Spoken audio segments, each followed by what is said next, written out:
For a quarter century, the Cardinals have called St. Louis, the gateway city, their home. But in all those seasons, only a precious few have borne much in the way of contending teams, and even fewer that would make the Redbirds heirs to the division crown. But in this silver anniversary season in St. Louis, players such as quarterback Neil Lomax are making believers of a lot of people. The Cardinals are clearly a major factor in the NFC East, but now fans have realistic expectations of their club winning its first Eastern title since 1975. Coach Jim Hannafin has the talent, but to win he'll have to knock off some perennial powerhouses. One of them is defending conference champion Washington, led by their very successful coach Joe Gibbs. 2 straight Super Bowl appearances still make the Redskins the team to beat if St. Louis expects to win the division. And the man to derail is the Diesel, running back John Riggins, the key component to Washington's mighty offensive machine. It's only the halfway point of the 1984 season, but this is a critical game nonetheless. The course of the Eastern Division race is at stake between the Redskin ruling class and the Cardinals, who might be kings. From Busch Stadium, it's St. Louis versus Washington in the NFL Game of the Week.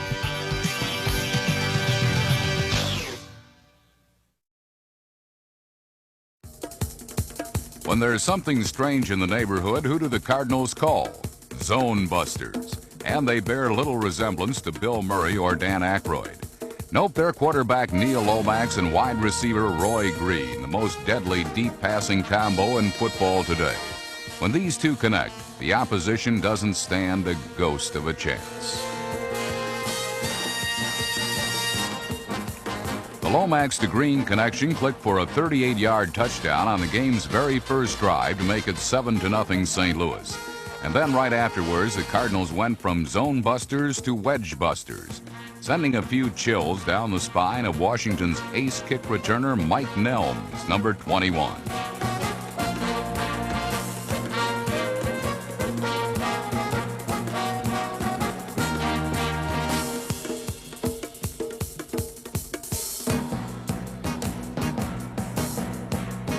The Cardinals were determined to make this afternoon a horror film for their visitors. But after stopping the Redskins on their first 2 possessions, Washington sent the specter of a St. Louis rout to an early grave. Quarterback Joe Theismann spotted wide receiver Art Monk and fired several completions his way to finally get the team moving.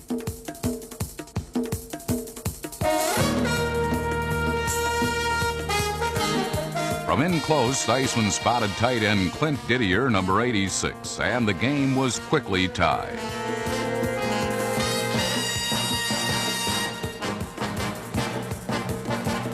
Despite flags resting in the end zone, the Redskin touchdown stood. And at the end of one period, the 2 Eastern Division rivals were tied. But it didn't take long to change that situation as Lomax stormed back with a dazzling array of passes to other folks, as well as favorite target Roy Green.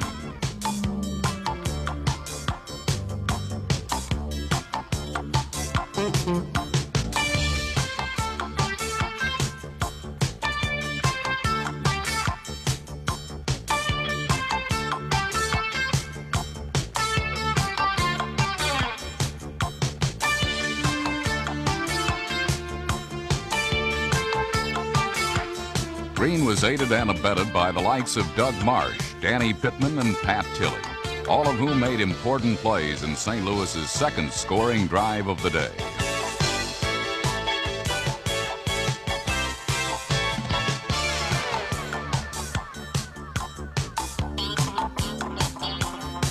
Assistance was also rendered by the Redbird running backs. Number 31, Earl Farrell, was a safety valve receiver in the passing scheme. And when pure running was called for, some big yards were picked up by number 32, O.J. Anderson.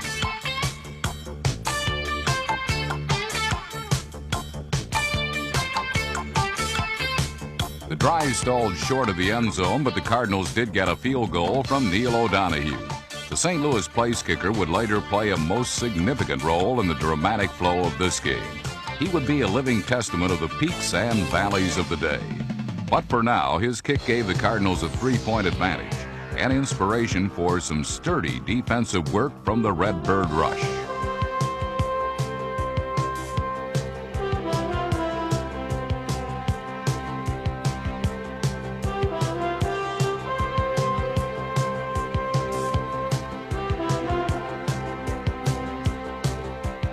Washington was unable to do much of anything, so they punted the ball away.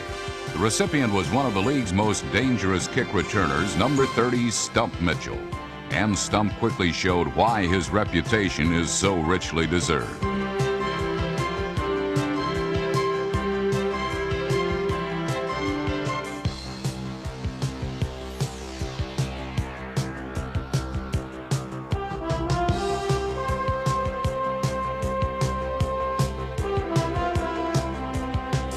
Mitchell brought the kick back for 50 yards and a touchdown. But unfortunately for St. Louis, a holding penalty wiped out Stump's effort. Although the Cards had clearly outplayed Washington to this point, this was the kind of setback that had contributed to 5 straight previous Redskin wins over the Birds and 9 wins in the last 10 meetings. When Mitchell's play was voided, the game's momentum shifted radically.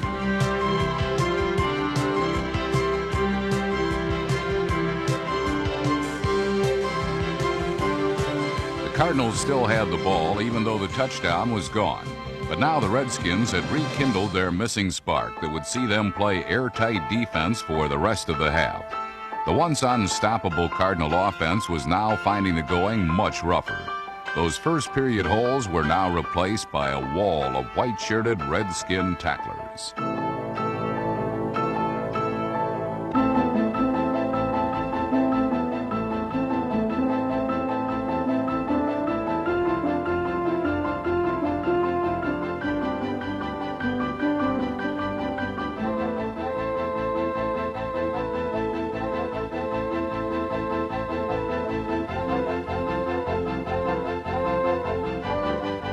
When St. Louis was stopped, the call went out for kicker Neil O'Donohue once again. The field goal attempt was for only 34 yards, yet O'Donohue missed, the first of several squandered chances for St. Louis.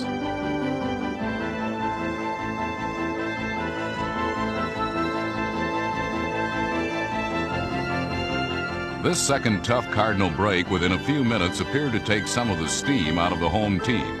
And Washington's Joe Theismann was quick to respond. Several completions to Art Monk soon had the ball deep in St. Louis territory. But then the Birds began to fight back.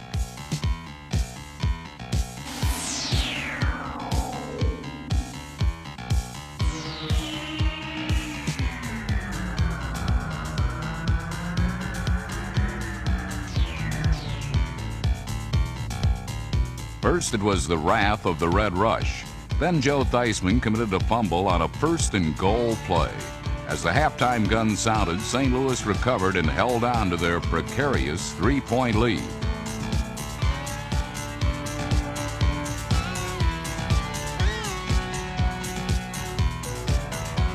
But everyone watching this game, as well as its participants, knew such a margin would not stand up for long.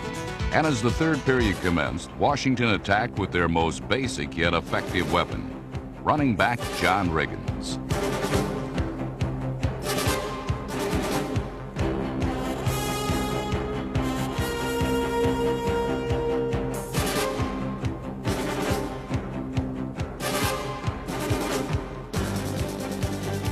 With the exception of one passing play, the Redskins ran the ball on every down.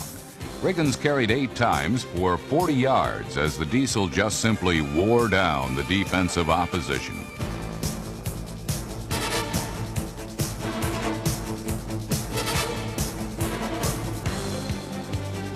From the 2, Riggins piled into the end zone, giving Washington its first lead of the day. It had taken a drive of over 6.5 minutes, but now the Redskins were in command and on the verge of completely changing the texture of this game. In the end, the result would be decided by feet, but not the trampling limbs of Riggins. Instead, it would be the foot of an embattled place kicker who would endure much hardship before a final reprieve.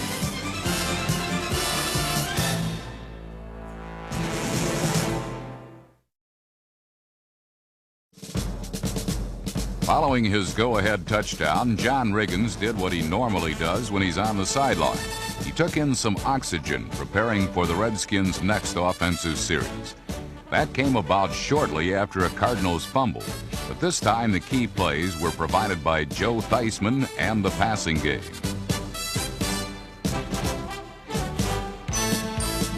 Two short passes set up the final touch, a 7-yard scoring strike from Theismann to Rick Walker, number 88.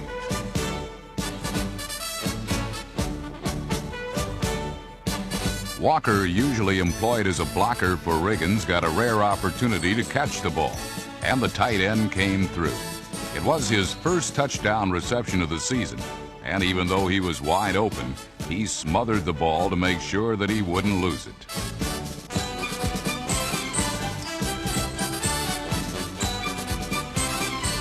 The Redskins had scored twice in the third quarter, and with just under 5 minutes remaining in the period, they had a comfortable 21-10 advantage.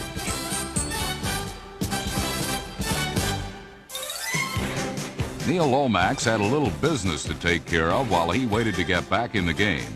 And after a satisfying "thank you, Payne Weber," the Cardinals quarterback went to work.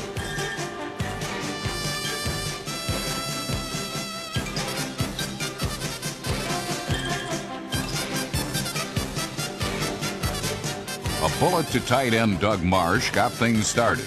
And then with the ball on the Washington 28-yard line, Lomax, avoiding the pass rush, led O.J. Anderson beautifully, and the Cardinals had a sure 6.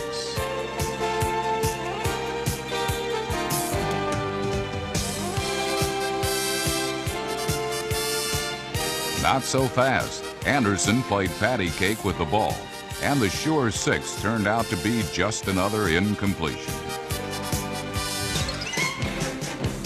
2 plays later, Lomax went back to Marsh, and this time St. Louis had the touchdown.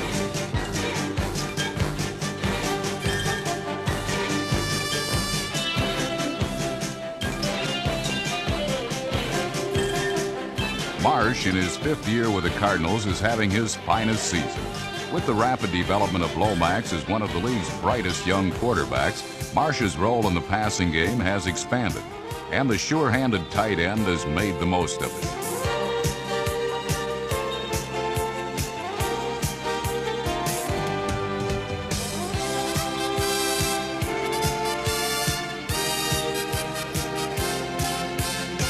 His 3rd touchdown of the season cut Washington's lead to 21-17 in period 3.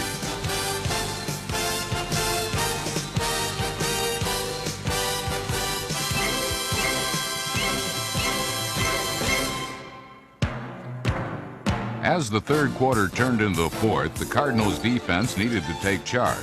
They had been unable to stop the Redskins from scoring in the second half. 2 possessions, 2 touchdowns. And it appeared they would be overmatched once again when Theismann hit Clint Didier in the middle of the field for 36 yards.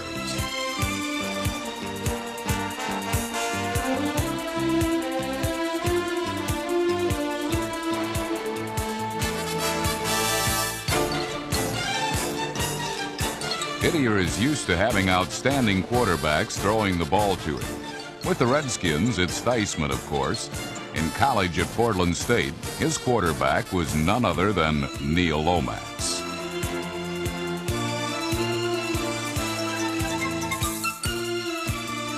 The Redskins did not score a touchdown, however. Following this Theismann to Didier hookup, they settled for a Mark Mosley field goal and led by 7, 24-17.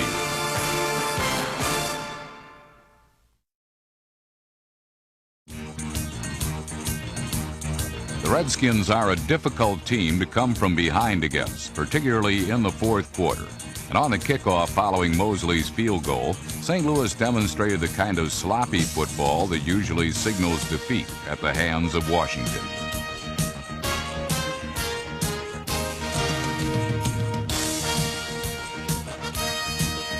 But the gusty 10-mile-per-hour wind swirling around Busch Stadium picked up a jet stream named Green, and the Redskins were caught in his frenzy.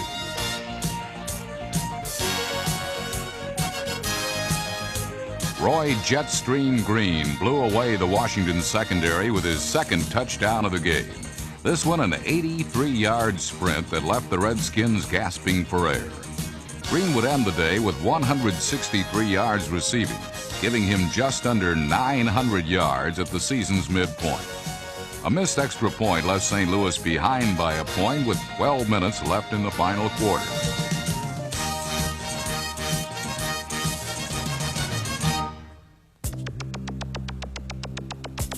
Cardinals defense now asserted itself. They shut down Riggins, who had finished with a misleading 98 yards, for it took number 44 32 carries to reach that figure. Washington was forced to punt for the first time in the second half. And when the Cardinals took over, they moved the ball with a nice blend of O.J. Anderson runs and Neil Lomax passes.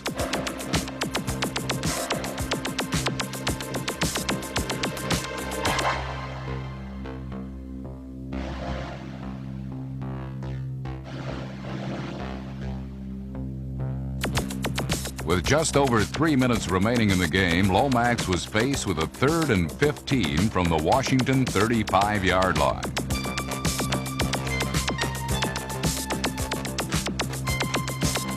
A gutsy run fell 2 yards shy of the first down marker, but the Cardinals were in position for the field goal that would give them the lead.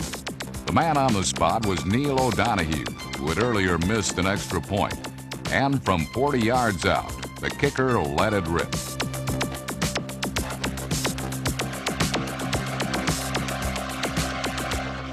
Wide right was the call, and the Cardinals had seemingly blown their final opportunity to defeat the Redskins and move into a tie for first place in the NFC East.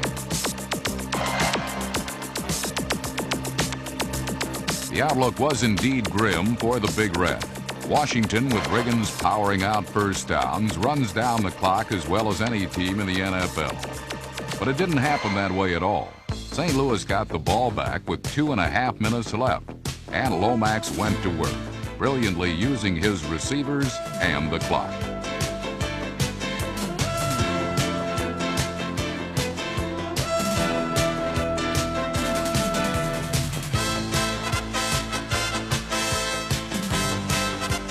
Four completions put St. Louis at the Redskins' 22 with 41 seconds remaining.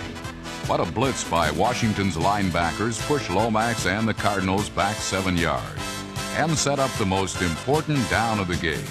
2nd and 17 with 33 ticks on the clock. Lomax was up to the challenge.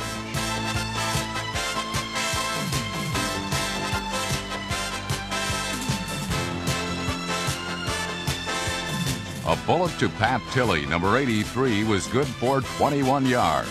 And the Cardinals were on the Redskins' 8-yard line. Neil O'Donoghue would have a chance to redeem himself after all.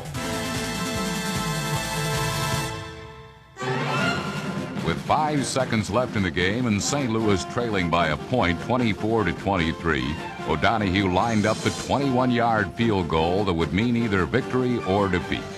He calmly drilled it home, and the Cardinals had won their 3rd straight.